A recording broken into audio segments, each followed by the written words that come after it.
Hi guys, I'm Shelley and today I'm bringing you my top 5 books of BookTube. Instead of doing a top 10 books of 2014 or top 14 books of 2014, I decided to celebrate the top 5 books that I read because of BookTube, because of you lovely people recommending them to me. These are in no particular order, these are just 5 books that I have completely fallen in love with because of your wonderful reviews. And they start with Bridget Jones's Diary by Helen Fielding. This was the book to movie adaptation challenge of BookTubeathon. I picked it up and completely fell in love with the series again, to the fact that I read all 3 books in the end. This is the story of Bridget Jones, who is a 20-something, 30-something single female in London who keeps screwing up her life because she never really learnt how to adult. Which is basically like the rest of us. She obsessed about calories and men and magazines and smoking and Branston pickle, I think, in the movie, if I remember correctly. She's just eating it out of the tub. I love the narration of it and the wittiness of Helen Fielding's writing. I can relate to so much of the things that happen in her life because she has her moments. We all have our moments and it's written down completely honestly, and I love this book, and thank you BookTube for making me read it again. Next up we have Wait For You by Lynn. This was recommended to me by Daisy from A Thousand Lies of Daisy. It's a very sweet story of Avery and Cam. Avery is starting her first year of college in America, which is university over here in the UK. She's really nervous, she's a bit socially awkward, and she literally slams into this guy called Cam on her first day of school. Whack! Comes out of a door and just slams straight into him.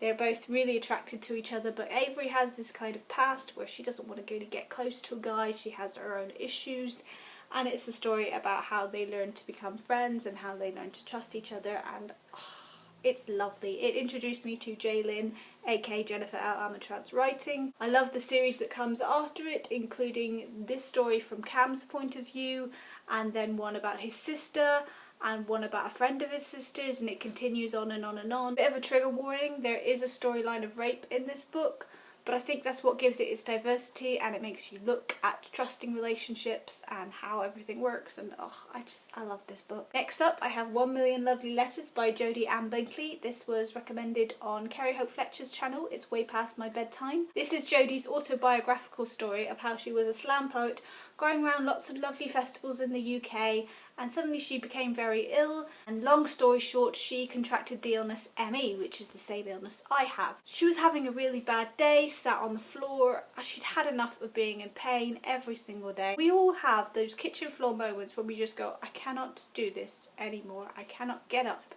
and carry on. Jodie has decided to set up a project where she sends letters to people who are having those moments, just telling them how wonderful they are and how great they are, and you can get up the next day, I promise you.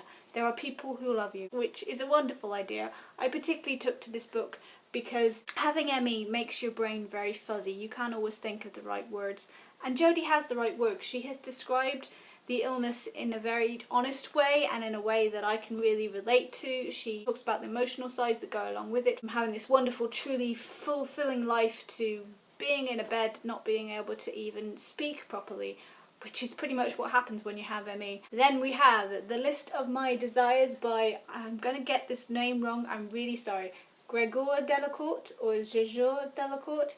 He's French. This again was recommended by Carrie Fletcher, and I gotta admit, I mainly did buy it when I saw it in the shop because of just how flippin' pretty it is. But I've tried to describe this book many a time, and each time I don't think I've done it justice. So what I'm going to do this time is shut up and just read from the little blurb inside the book. While Jocelyn looks at herself in the mirror, she's a middle-aged, married woman who runs a dressmaking shop in a small provincial French town and lives a very ordinary existence. But what happened to all those dreams she had when she was 17? Then she wins millions on the lottery and has a chance to change her life forever. So why does she find herself reluctant to accept the money? To help her decide what to do, she begins to pile a list of her heart's desires, not suspecting for one moment that the decision might be taken out of her hands. That does describe the sort of premise of the book, I must admit, but it's so much more than that. She realises that having all this money will change every single relationship she has in her life, and does she want to do that? She will lose everything that she's grown to love. Will having a big house and things like that really be that nice when your friends are just going to hit you up for money every 5 seconds, and the relationship with your husband might change? It really makes you look at the things around you and decide whether you're taking them for granted and how much you really want all the things on the list that you would have if you won the lottery, but you don't really need them. And last but very not least, we have The Strange and Beautiful Sorrows of Ava Lavender by Leslie Walton. This has been around BookTube for quite a while now, but I think the main reason that I picked this up was Sarah Churchill on her recommendation. I don't know how to describe this book again, so I'm going to read from the back. Pain is love in the Rue family birthright. For Ava Lavender, girl born with wings of a bird, it's the key of her fate. Ava traces the lives and loves of the Rue women. She tries to understand what has made her who she is and what she will become. On the night of the summer solstice, the skies open up, rain and feathers fill the air, and Ava's fate is revealed. Yeah, that pretty much describes it. It is magical. It goes into a family tree of all these slightly magical and mystical people. There's love, there's romance, there's mystery, just the narrative of this book is magical and I love it. I really don't know how to describe it. I also love it because it's flipping gorgeous. It's gold foiled and the hardback I think is embossed as well, and I am so grateful that I read it. And that is my top 5 books of BookTube that you guys have recommended to me and I have fallen in love with. There are so many other books I could go into. There are series, The Vampire Diaries, The Mortal Instruments, Infernal Devices, every single Rainbow Rowell book. All these things I have read because of BookTube and I am so very, very grateful. I will link everybody who has recommended books to me down below, so thank you. I hope you guys are good and I'll see you soon. Bye! Autobiographical. I'm going to say that over and over again till I get it right.